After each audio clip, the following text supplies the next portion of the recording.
Good morning friends. आज हम renal system के सेकंड पार्ट में समझेंगे कि एक्चुअल में यूरिन कैसे बनता है। अब ये टॉपिक बहुत इंटरेस्टिंग भी होगा और जो क्लिनिकल एस्पेक्ट से भी ये बहुत जरूरी है। यहाँ पे हम यूरिन कैसे बनता है उसका फिजियोलॉजी तो समझेंगे, साथ में साथ ये भी समझेंगे कि कौन से फैक्टर है जो यूरिन को अफेक्ट करते हैं और वही के वही डिसीज प्रोसेस में क्या प्रॉब्लम होता है वो भी समझने की कोशिश करेंगे।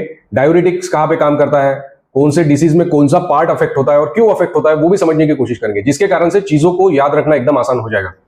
तो यूरिन बनने के इसमें किडनी के जो नेफ्रॉन है, जैसा हमने समझा था कि किडनी में 1 to 1.2 मिलियन नेफ्रॉन्स एक किडनी में रहते हैं। ऐसे 2 किडनी हमारे पास है तो इतने सारे नेफ्रॉन्स हैं और हर नेफ्रॉन में यूरिन फॉर्मेशन का प्रोसेस हो रहा है और इसका कलेक्टिव इफेक्ट हमको दिखता है कि हम यूरिन पास करते हैं। अब जो नेफ्रॉन है ये इसका फंक्शनल यूनिट है, मतलब जो एक्चुअल काम हो रहा है वो नेफ्रॉन में हो रहा है और इसमें 3 चीजें इंपॉर्टेंट है। एक तो है फिल्ट्रेशन, दूसरा है सिक्रीशन और तीसरा है रीएब्जॉर्प्शन। एक एक करके समझते हैं उसको, ठीक है। तो फिल्ट्रेशन मतलब क्या है, ये हमने समझा था कि ये ग्लोमेरुलस है, ये प्रॉक्सिमल कन्वोल्यूटेड ट्यूब्यूल है, ये लूप ऑफ हेनले है, ये डिस्टल कन्वोल्यूटेड ट्यूब्यूल है और ये हमारा collecting duct. Collecting duct nephron का पार्ट नहीं है।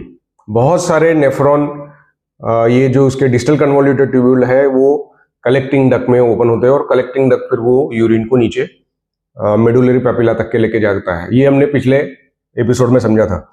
अब ये जो ग्लोमेरुलस है, ये जो पोर्शन है, ये हमको समझना जरूरी है। यहां पे यूरिन फिल्टर होता है, यूरिन बनता है, मतलब ब्लड में से यूरिन का जो पोर्शन है वो तैयार होता है और वो तैयार होने के बाद में ये PCT, loop of Henle, DCT में आइदर चीजें एब्जॉर्ब होती है या तो फिर सिक्रेट होती है।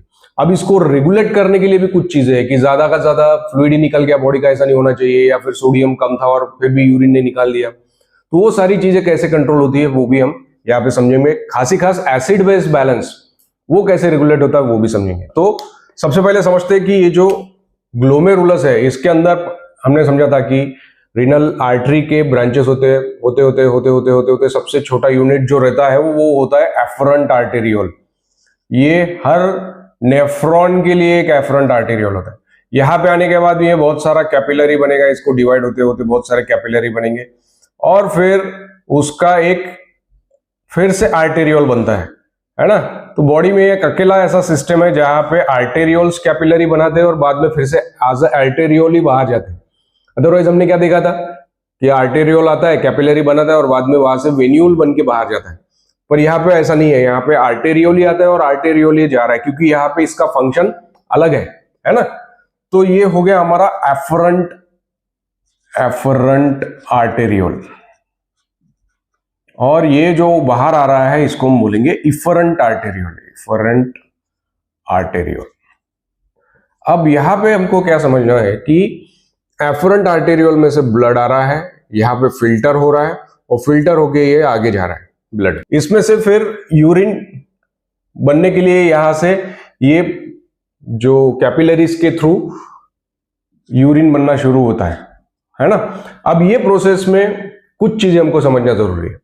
ये जो फिल्ट्रेशन एरिया है, मतलब जहां पे एक्चुअल ब्लड फिल्टर होके यूरिन बन रहा है, यहाँ के पहले लाइनिंग में समझो ये कैपिलरी एपिथेलियल है ना, कैपिलरी एंडोथेलियन हम बोल देंगे इसको। और इसके अंदर हमने क्या देखा कि ये फेनिस्ट्रेटेड है मतलब छलनी जैसे है, इसमें छेद है। इसके अलावा एक थिक मेम्ब्रेन यहां पे है जिसको हम बोलेंगे बेसमेंट मेम्ब्रेन, है ना। तो ये फेनिस्ट्रेटेड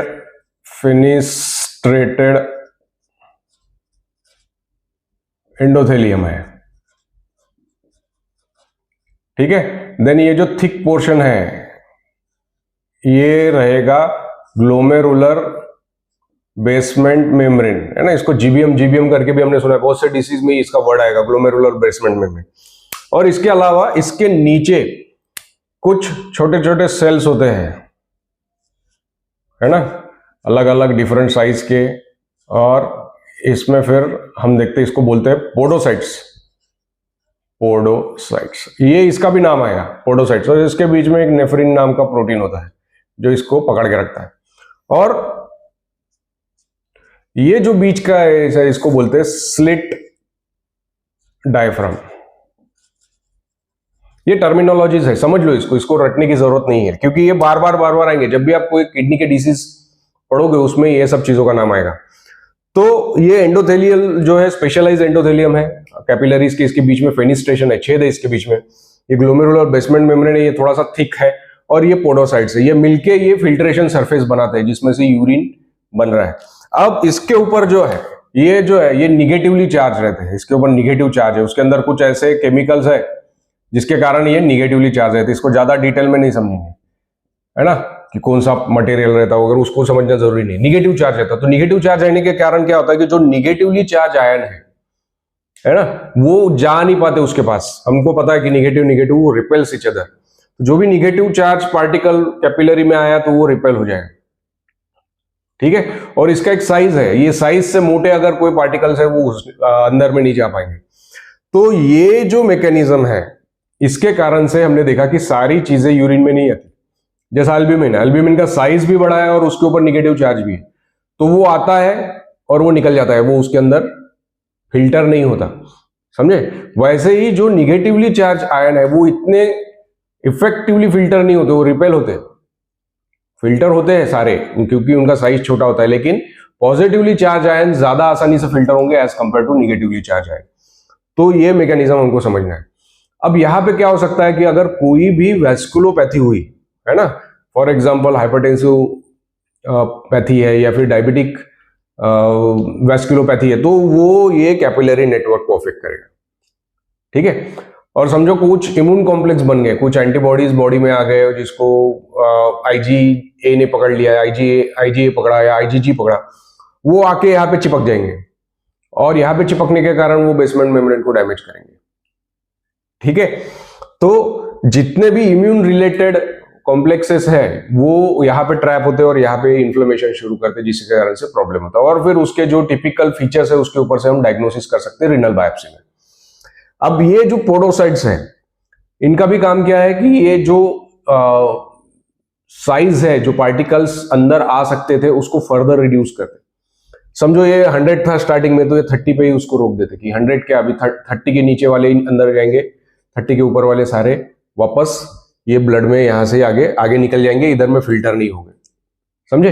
तो इसका काम है पोडोसाइट। और पोडोसाइट के जो प्रॉब्लम होते हैं उसके कारण से हमने देखा था कि नेफ्रोटिक सिंड्रोम होता है। और नेफ्रोटिक सिंड्रोम में हमने समझा था कि जो प्रोटीन है वो यूरिन में आना शुरू हो जाता है, तो यहां पे प्रॉब्लम है, ठीक है। तो ये हमको समझना जरूरी है। दूसरा, ये जो फिल्टर हो रहा है, जो ब्लड इसके अंदर आ रहा है उसमें से कितना अमाउंट फिल्टर होगा, ये 2-3 चीजों पे डिपेंड होता है। सबसे इंपॉर्टेंट है हाइड्रोस्टैटिक प्रेशर। हाइड्रोस्टैटिक प्रेशर, ये क्या अभी बोला है, हाइड्रोस्टैटिक प्रेशर। ये इसको मतलब जो आपके नेफ्रॉन की तरफ ब्लड आ रहा है एफरेंट आर्टेरियोल में से, उसका हाइड्रोस्टैटिक प्रेशर क्या है, उसको सिंपल भाषा में समझते कि उसके अंदर का ब्लड प्रेशर कौन सा है। ये इक्विवेलेंट टू मैप रहेगा, मीन आर्टेरियल प्रेशर रहेगा, ठीक है।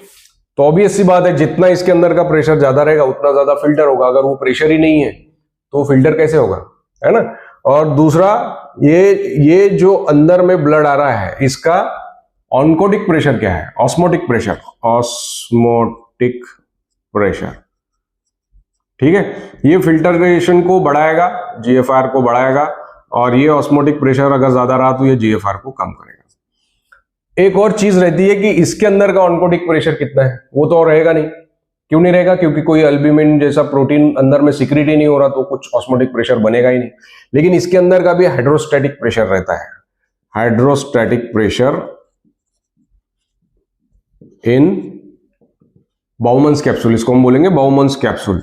तो ये भी GFR को कम करता है, ठीक है। GFR क्या है, कितना यूरिन 1 मिनट में बन रहा है, यूरिन नहीं, जितना फिल्ट्रेशन, ग्लोमेरुलर फिल्ट्रेशन 1 मिनट में कितना हो रहा है। सो नॉर्मल GFR हमारा 120 ml पर मिनट है, मतलब यहां से लगभग 125 ml हर मिनट में यूरिन बन रहा है, टोटल मिला के, टोटल नेफ्रॉन्स में मिला के। एक नेफ्रॉन की बात नहीं कर रहे हम, टोटल नेफ्रॉन की बात कर रहे हैं।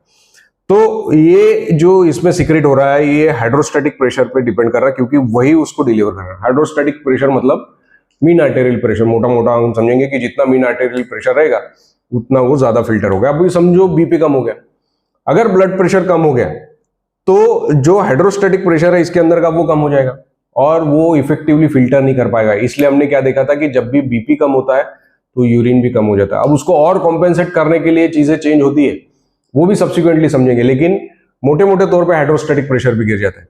फिर ऑस्मोटिक प्रेशर तो इसके अंदर का कुछ है नहीं बाउमन्स कैप्सूल के अंदर, लेकिन हाइड्रोस्टैटिक प्रेशर किसी किसी कंडीशन में बढ़ सकता है। फॉर एग्जांपल आगे हमने समझा था कि ये कलेक्टिंग डक्ट नीचे नीचे जाके फिर किडनी में ओपन होंगे, पेल्विस में, फिर वहां से यूरेटर बनेगा और वो यूरिन निकलेगा। समझो यूरेटर में स्टोन है या फिर किसी कारण से रिफ्लक्स आ रहा है, तो ये पूरे प्रेशर्स बढ़ जाएंगे, ये प्रेशर बढ़ जाएंगे तो यहाँ का भी प्रेशर बढ़ जाएगा और यहाँ का प्रेशर बढ़ने के बाद फिर वहां पे यूरिन में वो बनने में प्रॉब्लम क्रिएट करेगा।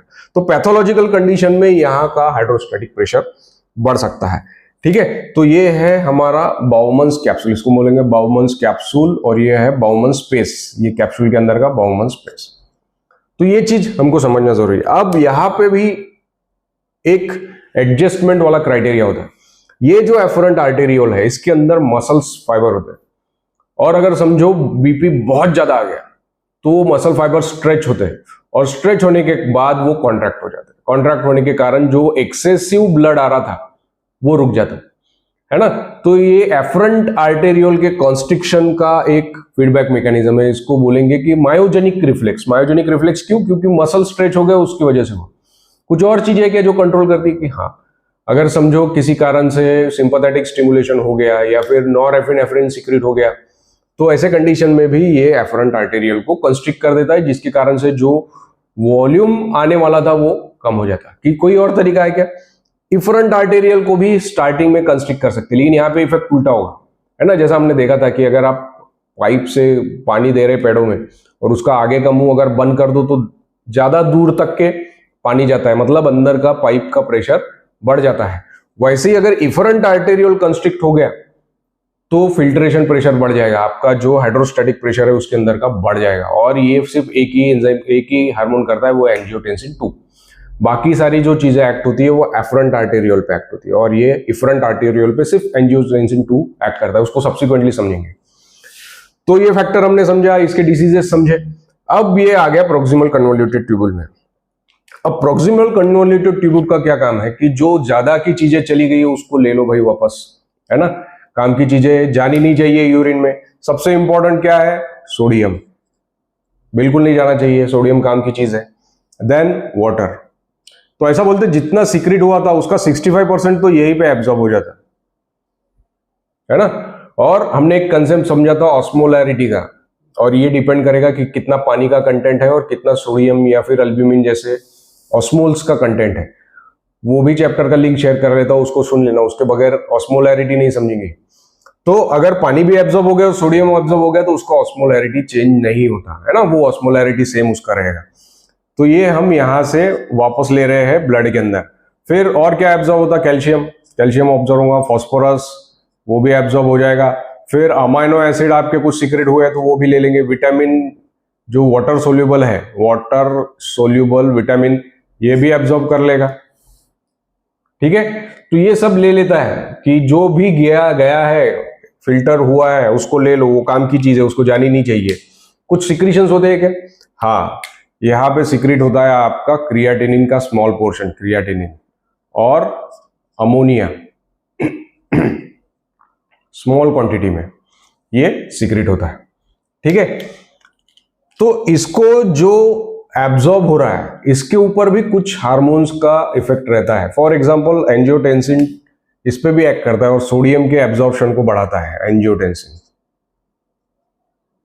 ठीक है, तो ये सोडियम के एब्जॉर्प्शन को बढ़ा दिया। ये फास्फोरस जो एक्सक्रीट हो, ये एब्जॉर्ब हो रहा है, रीएब्जॉर्प्शन, इसके ऊपर काम करेगा आपका पीटीएच। तो जो आपका पैराथायराइड हार्मोन है वो इसके ऊपर एक्ट करके इसका जो एब्जॉर्प्शन हो रहा है उसको कम करेगा, जिसके कारण से वो यूरिन में फास्फोरस लॉस होगा। तो कुछ हार्मोन्स यहाँ पे काम करते हैं। ठीक है, और यहाँ पे एक इंपॉर्टेंट चीज एब्जॉर्ब होती है, वो है SCO3 बाइकार्बोनेट। ये इंपॉर्टेंट है, यहाँ पे भी इंपॉर्टेंट है। यहाँ पे हमको समझना है कि यहाँ पे एक एंजाइम काम करता है, वो कार्बोनिक एनहाइड्रेस। उसको डिटेल में समझेंगे जब डीसीटी के बारे में बात करेंगे तब। तो इसमें H+ और HCO3 कंबाइन होके उसमें से ये कोशिश करते हैं कि बाइकार्ब मैक्सिमम एब्जॉर्ब हो जाए, और यहीं पे हमारा कार्बोनिक अनहाइड्रेस के ऊपर एंजाइम काम करने वाला एक डायूरेटिक आता है, वो उसको हम बोलते हैं कि जो डायमॉक्स करके आता है एसिटाजोलामाइड, वो यहाँ पे एक्ट करता है, और एसिटाजोलामाइड प्रॉक्सिमल कन्वोल्यूटेड ट्यूब्यूल में ही काम करता है। तो जैसे ही ये यूरिन को कम करता है, लेकिन आगे चल के सब कॉम्पेंसेट हो जाता है, इसलिए डायमॉक्स को हम बोलते हैं कि थोड़ा सा वीक है, वीक डायूरेटिक है, और उसके कारण से ये प्रॉक्सिमल कन्वोल्यूटेड ट्यूब्यूल में उसका डायमॉक्स का हम इफेक्ट देखते हैं, लेकिन बहुत बार उसको बॉडी एडजस्ट होने के चांसेस रहते हैं। देन इसके बाद आपका जो यूरिन आ रहा है वो आ रहा है इसमें, ये हम बोलेंगे कि डिसेंडिंग लिम्ब हो रहा है। कहाँ डिसेंड हो रहा है? ये तो यहां तक के समझो कॉर्टेक्स है ना, और ये मेडुला है। तो मेडुला के अंदर अभी हम जा रहे हैं, और मेडुला के अंदर ये हम देखेंगे कि डिसेंडिंग लूप ऑफ हेनले। तो ये शुरुआत में थोड़ा सा मोटा रहता, फिर पतला हो जाता, तो इसको थिक लिम्ब और थिन लिम्ब ऐसा बोलते हैं। फिर ये ऐसा यू टर्न लेके, हेयर पिन मोड बोलते हैं इसको लेके, इसके बाद ये असेंडिंग थिन लिम्ब और असेंडिंग थिक लिम्ब ऐसा है। अब इसकी जो परमेबिलिटी है, इसमें जो हम देखेंगे कि ये पोर्शन जो है, इसमें से वाटर बहुत आसानी से आ सकता है, वो वाटर को हाईली परमिएबल है। तो जितना भी वाटर है उसमें का 25% ये एब्जॉर्ब कर लेता फिर से H2O। इसमें और कोई चीज एब्जॉर्ब नहीं होती, इसमें सारा वाटर ले लिया जाता है। और ये एब्जॉर्ब कहाँ पे हो रहा है? ये जो पोर्शन है मेडुला का, है ना, ये मेडुला को बोलते हैं इंटरस्टिशियम। तो मेडुलरी इंटरस्टिशियम में वो फ्लूइड आ रहा है, वो ब्लड के अंदर नहीं जा रहा। यहाँ पे हमने देखा था ये कहाँ पे एब्जॉर्ब हो रहा है, ये ब्लड के अंदर एब्जॉर्ब हो रहा है। यहाँ पे ये कहाँ पे आ रहा है? इंटरस्टिशियम में आ रहा है। तो इंटरस्टिशियम में आने के कारण, है ना, ये वाटर एब्जॉर्ब हो रहा है। अब ये यूरिन को क्या होगा, अगर इसके अंदर का आपने वाटर निकाल दिया तो ये कॉन्सेंट्रेटेड होते जाता, ठीक है। और ये कॉन्सेंट्रेटेड होते जाते हैं, फिर इधर में बढ़ते बढ़ते क्या हो रहा है, अब ये वाटर अंदर नहीं घुस पा रहा है ना, यहाँ से वाटर एब्जॉर्ब उसका वाटर बाहर नहीं आ पाएगा। यहाँ पे इम्परमिएबल टू वाटर, ये असेंडिंग लिम्ब। यहां से क्या बाहर आ रहा है? यहां से सोडियम, क्लोराइड और पोटेशियम एब्जॉर्ब हो रहे हैं। मतलब ये यूरिन के अंदर का कैल्शियम, सोडियम, क्लोराइड और पोटेशियम ये यूरिन में से बाहर आ जा रहा है, समझे। ये भी कहाँ आ रहा है? ये भी इंटरस्टिशियम में आ रहा है, ठीक है, मेडुलरी इंटरस्टिशियम में आएगा। तो अभी यहाँ पे क्या हो रहा है कि यहाँ पे जो यूरिन बन के आ रहा था उसमें का आपने पानी खींच लिया, तो ज्यादा उसका ऑस्मोलैरिटी होगा कि कम होगा? तो हमने समझा था कि जब भी हम किसी चीज को पानी निकाल दोगे वो ज्यादा गाढ़ा बनेगा, तो उसकी ऑस्मोलैरिटी ज्यादा रहेगी। तो समझो अपना ऑस्मोलैरिटी चल रहा था 300 क्यों? क्योंकि ब्लड का एक लगभग 300 था।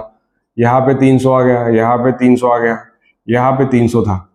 लेकिन जैसे ही आप उसके अंदर का पानी निकालते जाओगे, ये हो जाएगा 500, 700, 900, ये अप टू 1200 तक के ऑस्मोलैरिटी जा सकती। कहा कि ये जो आपका डिसेंडिंग लूप ऑफ हेनले है उसके अंदर। अब क्या हो रहा है कि हमने बोला कि इसके अंदर पानी अभी नहीं घुस सकता, इसके अंदर से पानी बाहर भी नहीं आ सकता और अंदर भी नहीं जा सकता। अभी क्या हो रहा है, आगे चल के ये जो सोडियम है, क्लोराइड है और पोटेशियम है, इसको वो एब्जॉर्ब कर रहे हैं। इसमें एक स्पेशल चैनल रहता है, sodium potassium 2 chloride channel, loop of Henle में, असेंडिंग लूप ऑफ हेनले में रहता है। और ये हमको समझना जरूरी है क्योंकि इसके पैथोलॉजी से भी बहुत सारी चीजें होती है। तो यहां पे क्या हो रहा है कि पानी तो बाहर नहीं आ पा रहा, लेकिन सॉल्ट बाहर आ रहा है। सॉल्ट बाहर आएगा तो क्या होगा, जो पानी तो सेम है लेकिन सॉल्ट उसका बाहर आ रहा है, तो धीरे धीरे उसकी जो ऑस्मोलैरिटी है वो क्या होगी, कम हो जाएगी, क्योंकि पानी नहीं आ रहा और सॉल्ट बाहर आ रहा है। तो धीरे धीरे 1200 का फिर से 900, 900 का 700 और 700 का 500 हो जाता है। और बाय द टाइम ये यहाँ पे रिलीज होता है 280 वगैरह, ये इसकी ऑस्मोलैरिटी रहेगी।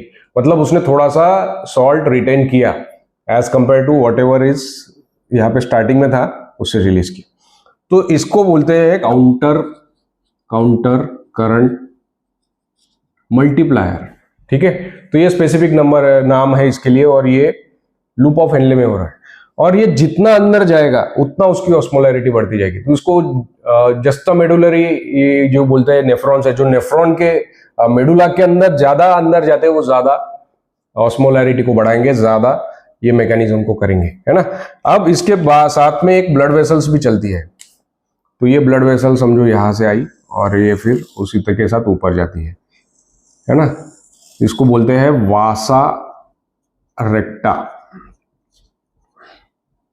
ठीक है, अब ये भी एक क्वेश्चन आते हैं। तो इसमें क्या हो रहा है, हमने क्या बोला था कि यहां से जो है ये यहाँ की ऑस्मोलैरिटी भी बढ़ रही है। क्यों बढ़ रही है, ये इंटरस्टिशियम के अंदर की भी ऑस्मोलैरिटी बढ़ रही है। क्यों बढ़ रही है, क्योंकि पानी यहां से हो रहा है और साथ में यूरिया भी इसके अंदर आता है। तो यूरिया आने के कारण उसकी ऑस्मोलैरिटी बढ़ती रहती है।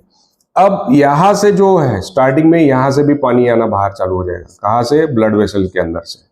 कहा जा रहा है इंटरस्टिशियम, और उसके कारण से अगेन ये जो 300 का हमारा ऑस्मोलैरिटी था वो फिर बाद में 500, बाद में 700, 900 और अप टू 1200 तक डीप होगी। फिर आगे जाने के बाद में यहाँ पे क्या हो रहा है, यहाँ पे वापस से पानी आ रहा है अंदर। क्यों आ रहा है वापस से अंदर, क्योंकि ऑस्मोलैरिटी धीरे धीरे धीरे धीरे कम हो रही है। कहाँ की, इंटरस्टिशियम की। तो ये पानी अंदर आता है। ठीक है, तो इसको हम बोलेंगे काउंटर करंट एक्सचेंजर। तो इसका काम क्या है, ये जो ऑस्मोलैरिटी यहाँ पे इंटरस्टिशियम में बन रही है उसको मेंटेन करने का काम है। तो वो उसको मेंटेन कर रहा है। और ये क्या काम कर रहा है, ये मल्टीप्लाई कर रहा है उसको, जिसके कारण से ये जो ग्रेडियंट है वो बना रहे, जिसके कारण से यूरिन ऐसे जाते वक्त उसमें से वाटर भी एब्जॉर्ब हो जाए और उसके अंदर का सोडियम, पोटेशियम और क्लोराइड भी एब्जॉर्ब हो जाए। तो ये मैकेनिज्म हमको पूछते हैं, ये बोलते हैं काउंटर करंट मल्टीप्लायर जो लूप ऑफ हेनले में होता है, और काउंटर करंट एक्सचेंजर जो वासा रेक्टा में होता है। इसका काम है, मल्टीप्लायर का काम है कि ऑस्मोलैरिटी को मेंटेन रखते हुए ग्रेडियंट को बनाए, नया ग्रेडियंट बनाए, जिसके कारण से एब्जॉर्ब होते रहे चीजें। और ये इसका काम है उसको मेंटेन करना, जो ग्रेडियंट बनाए उसको मेंटेन करना। इसमें यूरिया का भी रोल है ना। जब कलेक्टिंग डक्ट को डिस्कस करेंगे तब यूरिया का रोल इसमें समझेंगे। तो ये बन के यहाँ पे आ गया। अब ये पोटेशियम, सोडियम पोटेशियम को ट्रांसपोर्ट, क्लोराइड को ट्रांसपोर्ट जो है, यहाँ पे आपका लूप ऑफ हेनले इसको बोलेंगे। यहाँ पे आपके लूप डायूरेटिक्स काम करते हैं। ठीक है, तो जो आपका लैसिक्स है फ्यूजिमाइड, वो यहाँ पे एक्ट करता है और वो इसको ब्लॉक करने के कारण बहुत सारा यूरिन, डाइल्यूट यूरिन पास होता है। इसलिए हम बोलते हैं कि लूप डायूरेटिक्स जो है वो स्ट्रॉन्ग डायूरेटिक्स है। और ये जो एब्जॉर्ब होने के एब्जॉर्ब नहीं कर पाता सोडियम, पोटेशियम और क्लोराइड को, तो साथ में पानी भी नहीं आता। तो पानी नहीं आने के कारण फिर बाद में वो बहुत सारा यूरिन पास करता है। तो ये डिस्टल कन्वोल्यूटेड ट्यूब्यूल में अभी हम पहुंच गए। अब यहाँ पे कोई डिसीज हो सकता है क्या, है ना। यहाँ पे तो हमने बहुत सारी चीजें समझी थी कि इम्यून कॉम्प्लेक्स से हो सकता है, या हाइपरटेंशन बीपी के हो सकता है, और नेफ्रोटिक सिंड्रोम समझा था। तो पीसीटी में कौन से डिसीजेस है समझने हमको, कि जो भी चीजें यहाँ पे एब्जॉर्ब हो रही है, फॉस्फेट है, बाइकार्बोनेट है, अमाइनो एसिड्स है, ये अगर डिसीज एक होता है जिसको कहते हैं फैंकोनिस डिसीज। फैंकोनिस डिसीज में ये सारी चीजें लॉस होती है। दूसरा जो हमने समझा था कि रीनल ट्यूबुलर डैमेज जो होता है ना, एक्यूट ट्यूबुलर नेक्रोसिस, एटीएन, वो भी यहाँ पे होता है इस्चीमिया के कारण, है ना। और उसके कारण से भी फिर हम देखते हैं कि डाइल्यूट यूरिन बनता है, क्योंकि जो एब्जॉर्प्शन वाला प्रोसेस है वो अफेक्ट हो जाता है। दूसरा हमने समझा था कि यहाँ पे आपका जो डायमॉक्स है, एसिटाजोलामाइड, वो काम करता है। मैनिटॉल यहाँ पे आने के कारण वो बहुत सारा पानी साथ में लेके जाता है और ऑस्मोटिक डायूरेसिस यहाँ पे होता है ना। तो ये सारी चीजें यहाँ पे एक्ट करती है। इसके अलावा अमाइनोग्लाइकोसाइड, NACID, इससे रिलेटेड जो डैमेज है वो भी ये एरिया में होता है। अब तो लूप ऑफ हेनले में अगर हम डिसेंडिंग लूप में देखें तो जो भी इस्चेमिया है ना, ये यहाँ पे प्रॉब्लम कर सकता है। जो असेंडिंग लिम्ब है, यहाँ पे हमने समझा था कि ये इसके ऊपर लूप डायोटिक्स काम करता है। इसके ऊपर एक डिसीज है जिसको हम बोलेंगे बार्टर सिंड्रोम। बार्टर्स सिंड्रोम, ये इसमें क्या हो रहा है कि ये जो चैनल है इसका प्रॉब्लम हो गया, जिसके कारण से सोडियम, पोटेशियम, क्लोराइड सब यूरिन में लॉस होगा, और इसके कारण से उसको पॉलीयूरिया रहता है ना। इट्स लाइक कि वो लैसिक्स पे है, तो लैसिक्स के जो भी इफेक्ट है उसका सोडियम लॉस होगा, पोटेशियम लॉस होगा, क्लोराइड लॉस होगा। और हमने समझा था कि जब बहुत ज्यादा डायूरेसिस होता है तो कॉन्ट्रैक्शन अल्कलोसिस होता है, तो इसमें मेटाबॉलिक अल्कलोसिस रहता है। तो हाइपोनाइट्रेमिया, हाइपोकैलेमिया और मेटाबॉलिक अल्कलोसिस, ये फीचर आपको बार्टर सिंड्रोम में मिलेगा। ठीक है, तो अगर हम आगे जाते हैं, आगे जाने के पहले हमने समझा था कि ये इंटरस्टिशियम है। इंटरस्टिशियम में हमने देखा कि ये एब्जॉर्प्शन में, ग्रेडियंट क्रिएट करने में इंटरस्टिशियम का बहुत रोल है। तो अगर इंटरस्टिशियम के डिसीज हमको कहाँ देखने को मिलते हैं, खास करके अगर समझो कुछ रिफ्लक्स नेफ्रोपैथी है या फिर एनाल्जेसिया इंड्यूस, जो हम बोलते हैं ना कि इसको बहुत ज्यादा पेन किलर खा लिए इसने, इसके कारण से इसको प्रॉब्लम हो गया, तो एनाल्जेसिया इंड्यूस जो नेफ्रोपैथी है उसमें आपको इंटरस्टिशियम का, जो आजू बाजू का ये मेडुला का इंटरस्टिशियम है, उसका प्रॉब्लम मिलता है। इसके अलावा कुछ ऑटो इम्यून डिसीज है या कुछ और ड्रग्स भी है जो इंटरस्टिशियम में काम करते। तो ये वर्ड आएगा आपके पास कि इंटरस्टिशियल रीनल डिसीजेस, तो वो ये इंटरस्टिशियम है जो मेडुला में है और जो मेडुला का जो सपोर्टिंग सब्सटेंस है वहां पे है, जिसके अंदर ये आपके लूप ऑफ हेनले डिप कर रहा है। अब हम बात करते हैं डिस्टल कन्वोल्यूटेड ट्यूबल की। तो इसमें से यूरिन बन के यहाँ पे आ गया, जिसमें से हमने देखा कि बहुत सारा सोडियम ऑलरेडी एब्जॉर्ब हो चुका है।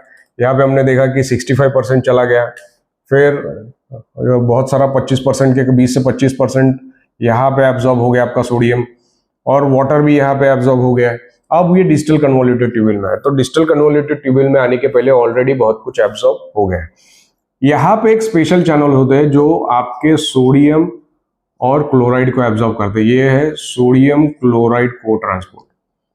तो ये भी एक चैनल होते हैं जो हम बोलेंगे कि यहाँ पे पानी को साथ में लेके जाते हैं। तो सोडियम एब्जॉर्ब होगा, क्लोराइड एब्जॉर्ब होगा और बहुत सारा पानी उसमें एब्जॉर्ब हो जाता है, जो हेल्प करता है यूरिन को और कॉन्सेंट्रेट करने में, उसके सोडियम को कंजर्व करने में। यहाँ पे इसके साथ में कैल्शियम भी एब्जॉर्ब होता है ना, तो कैल्शियम भी ये अपने साथ एब्जॉर्ब करता है। इसके ऊपर जो आपका इफेक्ट रहेगा वो पैराथायराइड हार्मोन का रहेगा, जो हमने समझा था विटामिन डी के फंक्शन में या फिर कैल्शियम रेगुलेशन में, कि पैराथायराइड हार्मोन किडनी में से कैल्शियम को बढ़ाता है, वो यहाँ पैक करता है, यहाँ से उसको कैल्शियम को लेके जाता है, उसको बचाता है। तो पैराथायराइड हार्मोन अगर ज्यादा है तो कैल्शियम ज्यादा जाएगा, अगर पैराथायराइड हार्मोन कम है तो कैल्शियम कम जाएगा। तो ये भी हार्मोन से रेगुलेट होता है। इसके अलावा यहां पे हमने देखा कि अल्डोस्टेरॉन एक आता है। तो अल्डोस्टेरॉन एक्ट करने के लिए इपिथेलियल सोडियम चैनल्स रहते हैं, इसके ऊपर अल्डोस्टेरॉन काम करता है। ये क्या करता है, बहुत सारा, जितना ज्यादा अल्डोस्टेरॉन रहेगा ये इपिथेलियल सोडियम चैनल इंट्रोड्यूस होंगे और वो बहुत सारे सोडियम को एब्जॉर्ब करेंगे। सोडियम एब्जॉर्ब करेंगे तो साथ में आपका वाटर भी एब्जॉर्ब होता है हमेशा। तो ये अल्डोस्टेरॉन के अंडर है, अल्डोस्टेरॉन। इसके मैकेनिज्म को हम समझेंगे, रेनिन, एंजियोटेंसिन, अल्डोस्टेरॉन क्या रहता है वो हम समझेंगे। तो यहाँ पे हमने क्या देखा कि सोडियम क्लोराइड एब्जॉर्ब हो रहा, कैल्शियम हो रहा, एपिथेलियल सोडियम चैनल के थ्रू बहुत सारा सोडियम एब्जॉर्ब साथ में हो रहा है और उसके साथ में वाटर एब्जॉर्ब हो रहा है, लेकिन वो डिपेंड कर रहा है कि कितना अल्डोस्टेरॉन आपके ब्लड में है। और यहाँ पे ये सब एब्जॉर्ब होने के बाद में हम देखेंगे कि बाद में आ रहे हैं हम कलेक्टिंग डक्ट में। तो कलेक्टिंग डक्ट में एक स्पेशल चैनल्स रहते हैं जिसको बोलते हैं एक्वापोरिन।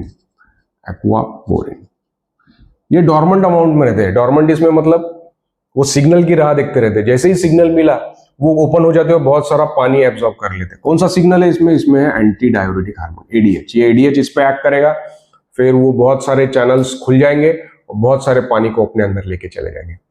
तो एक्वापोरिन रहेगा, वो एडीएच पे डिपेंड करेगा और उसके ऊपर आपका कितना पानी एब्जॉर्ब हो रहा है वो डिपेंड करेगा। अल्डोस्टेरॉन का भी थोड़ा सा इफेक्ट कलेक्टिंग डक्ट पे है ना, तो अल्डोस्टेरॉन का थोड़ा सा इफेक्ट कलेक्टिंग डक्ट पे है, लेकिन मैक्सिमम इफेक्ट उसका डिस्टल कन्वोल्यूटेड ट्यूबल पे है। अब यहां पे क्या प्रॉब्लम हो सकता है, ये जो एपिथेलियल सोडियम चैनल है इसमें प्रॉब्लम आ सकता है, या फिर ये जो NaCl है इसमें प्रॉब्लम हो सकता है। अगर NaCl का एब्जॉर्प्शन में प्रॉब्लम हुआ तो इसको हम बोलेंगे जिटलमन सिंड्रोम। जिटलमन सिंड्रोम ये बहुत बार आपको जो बार्टर सिंड्रोम, जिटलमन सिंड्रोम में कंफ्यूजन आता है और ये डिसीज आएंगे आपके। तो ये फर्क सोडियम क्लोराइड का है और यहाँ पे सोडियम पोटेशियम 2 क्लोराइड चैनल का है। तो यहाँ पे भी आपको मेटाबॉलिक अल्कलोसिस रहेगा, यहाँ पे भी आपको हम देखेंगे कि हाइपोनाइट्रेमिया रहेगा, और इसमें हम पोटेशियम और कैल्शियम के लेवल को समझ के उसके हिसाब से आप यूरिन में कितना कैल्शियम जा रहा है उसके हिसाब से आप उसको पता लगा सकते हैं कि आइदर ये बार्टर है कि जिटल में। दोनों में पॉलीयूरिया रहेगा, दोनों में हाइपोनाइट्रेमिया रहेगा। तो ये हमको समझना। फिर ये जो aldosterone induce epithelial sodium channels है, ये इसका कभी ऑफ गेन ऑफ फंक्शंस होता है। मतलब क्या होता है कि बिना अल्डोस्टेरॉन के भी वो स्टिमुलेट हो गए, उसका नाम है लिडल सिंड्रोम। ये भी आएगा आपको, ठीक है। तो ये लिडल सिंड्रोम में क्या होगा कि अननेसेसरी का सोडियम एब्जॉर्ब होगा, अननेसेसरी का वाटर एब्जॉर्ब होगा, तो हाइपरटेंशन हो जाता है, ठीक है। और दूसरा है कि हाइपोअल्डोस्टेरोनिज्म, मतलब सूडो बोलेंगे इसको। सूडो मतलब अल्डोस्टेरॉन एक्चुअल में कम नहीं हुआ है, लेकिन उसका फंक्शन ही नहीं हो रहा। तो ऐसे कंडीशन में क्या होगा, फिर आपका सोडियम लॉस होगा, वाटर भी लॉस होगा। तो ये डिसीजेस इसमें हमने को समझना है। Gitelman syndrome distal convoluted tubule में, Gitelman syndrome because of sodium chloride को ट्रांसपोर्ट। फिर हम बोलेंगे Liddle syndrome because of gain of epithelial sodium cells या सोडियम चैनल्स। और ये फिर सूडो हाइपोअल्डोस्टेरोनिज्म बिकॉज ये इसका जो सेल चैनल्स है इसमें प्रॉब्लम आ गया है, ये रेजिस्टेंट हो गया है अल्डोस्टेरॉन के एक्शन। अब यहाँ पे कौन सा डायोरेटिक काम करेगा, यहाँ पे आपके थायजाइड्स काम करते हैं, ठीक है। और इसलिए थायजाइड में आप देखोगे कि सोडियम क्लोराइड यूरिन में लॉस होगा, और उस हिसाब से फिर हमको उस हिसाब से चीजों को मैनेज करना पड़ता है। अब कलेक्टिंग डक्ट में क्या हो रहा है, कलेक्टिंग डक्ट में दो तीन चीजें इंपॉर्टेंट है। एक तो हमने एक्वापोरिन समझा, जो एंटी डायोरेटिक हार्मोन के इन्फ्लुएंस में इंट्रोड्यूस होंगे और बहुत सारा ये एब्जॉर्ब कर लेंगे। दूसरा, यहाँ पे अल्डोस्टेरॉन का एक्शन थोड़ा सा यहाँ पे भी है। अल्डोस्टेरॉन का जैसा हमने समझा था कि ये सोडियम को एब्जॉर्ब करता है, साथ में वो पोटेशियम को सिक्रीट भी करता है, ठीक है। इसके अलावा कलेक्टिंग डक्ट में ए और बी सेल्स रहते हैं। अब ए सेल का क्या काम है, ये H+ आयन को सिक्रीट करते हैं, है ना। ए फॉर एसिड, ऐसा याद रख सकते इसको। तो H+ आयन को सिक्रीट करते हैं, और ये जो है ये बाइकार्बोनेट को सिक्रीट करते हैं, बी, ठीक है। तो ये जो H+ आयन आ रहा है, साथ में यहाँ पे जो अमोनिया इधर से आ रहा था, वो अमोनिया अंदर नहीं जा पाता इसमें। तो ये अमोनिया अगर यहाँ पे आ गया तो ये इसके साथ में कंबाइन हो जाता है, और ये बनाएगा आपका NH4 अमोनियम। तो ये अमोनियम जो है ये यूरिन में एक्सक्रीट होता है, और ये एसिड को साथ में लेके जाता है, H+ आयन को साथ में लेके जाता है। तो हमने क्या समझा कि जो कलेक्टिंग डक्ट है उसके दो फंक्शन है। एक तो पानी को एब्जॉर्ब करना, वाटर रिटेंशन करना। दूसरा, एसिड बेस बैलेंस बनाए रखना। अगर एसिडोसिस है तो A+ आयन क्या करेंगे, ज्यादा से ज्यादा H+ को सिक्रीट करेंगे और वो यूरिन में बढ़ जाएगा। अगर अल्कलोसिस है तो वो H+ आयन को रिटेन करेंगे, बाइकार्बोनेट को सिक्रीट करेंगे, जिसके कारण से यूरिन में ज्यादा बाइकार्बोनेट लॉस होगा। तो ये आपका कलेक्टिंग डक्ट के इश्यूज हो सकते हैं। डिस्टल जो late part of distal convoluted tubule है और कलेक्टिंग डक्ट है, इसके अंदर पोटेशियम सीक्रेट होता है, H+ आयन सीक्रेट होता है और वाटर रिटेन होता है। इसके ऊपर आपका अल्डोस्टेरॉन और ADH काम कर सकते हैं। अब ADH के अगर प्रॉब्लम है ना, या एक्वापोरिन के कुछ है, तो यहाँ पे आपको मिलेगा नेफ्रोजेनिक डायबिटीज इंसिपिडस, है ना, जो हमने समझा था कि जिसमें डाइल्यूट यूरिन बहुत ज्यादा लॉस होता है, तो वो हो गया नेफ्रोजेनिक डायबिटीज इंसिपिडस अगर रीनल में इसका प्रॉब्लम है। एक रहता सेंट्रल डायबिटीज इंसिपिडस जो ब्रेन में प्रॉब्लम रहता।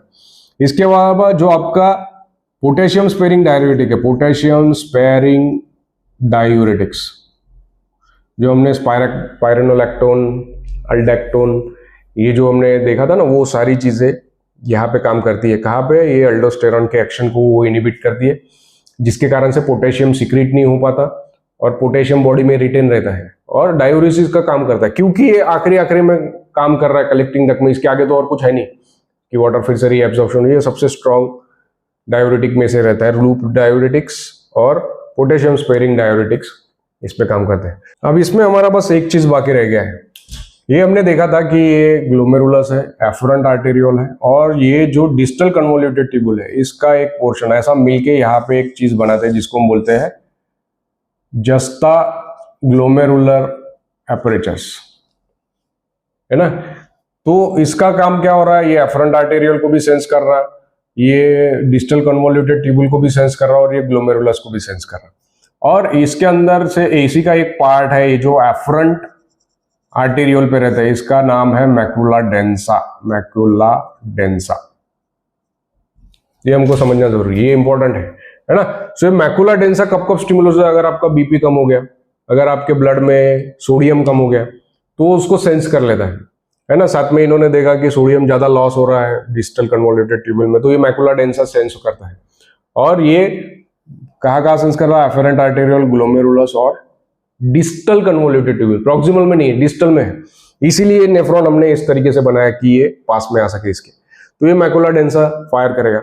अब ये मैकुला डेंसा, अगर आपका बीपी कम हुआ है, डिहाइड्रेशन हुआ है, सोडियम कम हुआ है बॉडी में, तो सब में फायर करेगा और कोशिश करेगा कि सोडियम और वाटर को रिटेन करे। इसका मेन फंक्शन क्या है? सोडियम वाटर को रिटेन करना और ब्लड प्रेशर को बढ़ाना।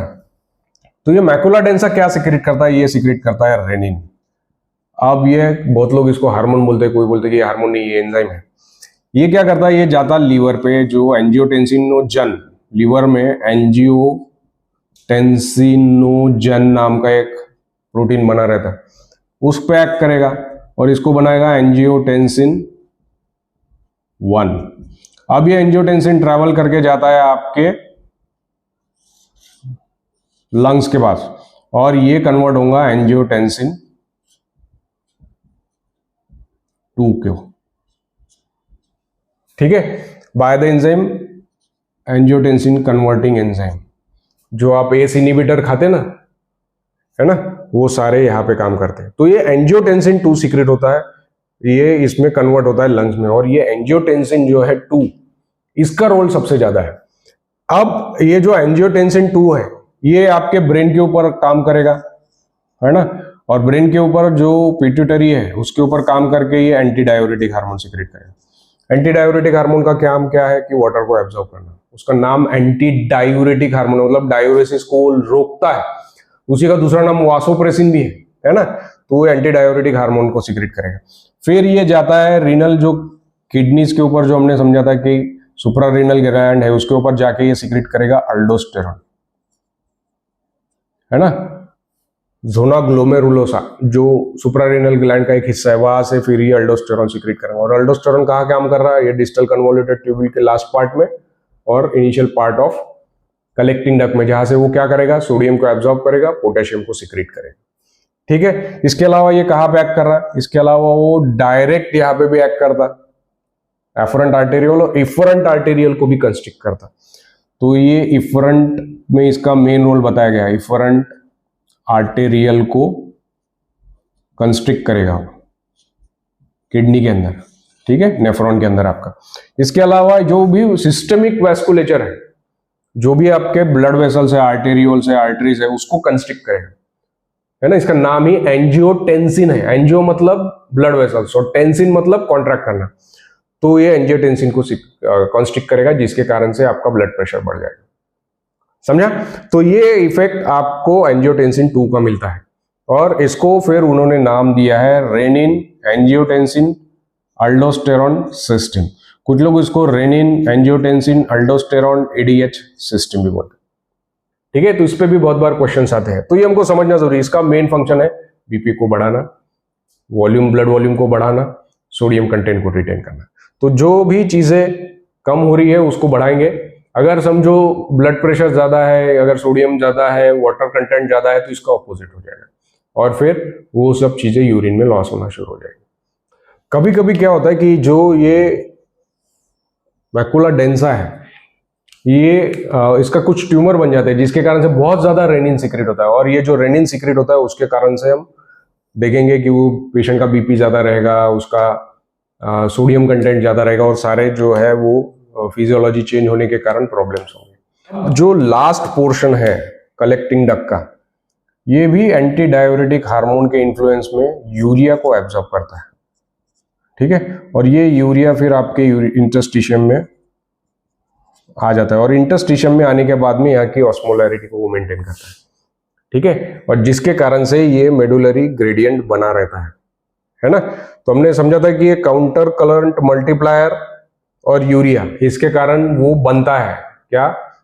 ग्रेडियंट। इसलिए ऑस्मोलैरिटी, अगर आप रीनल कॉर्टेक्स का जो हमने पैपिला समझा था, है ना, तो जो कॉर्टेक्स और ये मेडुला, तो अगर आप जितना मेडुला के अंदर में जाओगे उतनी उसकी ऑस्मोलैरिटी बढ़ती जाएगी। ये यूरिया एब्जॉर्प्शन के कारण, और जो काउंटर करंट मल्टीप्लायर है लूप ऑफ हेनले में, उसके कारण रहता है, इसके कारण बनता है। और ये जो वासा रेक्टा में जो काउंटर करंट एक्सचेंजर रहता है वो उसको मेंटेन करता है। अब ये जो यूरिया है ये पूरा एब्जॉर्ब होता है कि नहीं, बहुत सारा यूरिया यूरिन में भी जाता है, इसलिए हम समझते हैं कि उसको वेस्ट प्रोडक्ट बोलते हैं, कि वो बोलते हैं कि यूरिन के अंदर यूरिया रहता है, लेकिन बहुत कुछ वो मेडुलरी इंटरस्टिशियम के ऑस्मोलैरिटी को, उसके ग्रेडियंट को मेंटेन करने में भी काम करता है। ये एडीएच का distal part of collecting tubule पे रोल है। तो जितना एंटी डायूरेटिक हार्मोन सीक्रेट होगा उतना ये यूरिया एब्जॉर्ब होगा, और जितना यूरिया एब्जॉर्ब होगा उतना वो ग्रेडियंट मेंटेन रहेगा, और उतना पानी यहाँ में से हमने देखा था कि रिमूव होगा।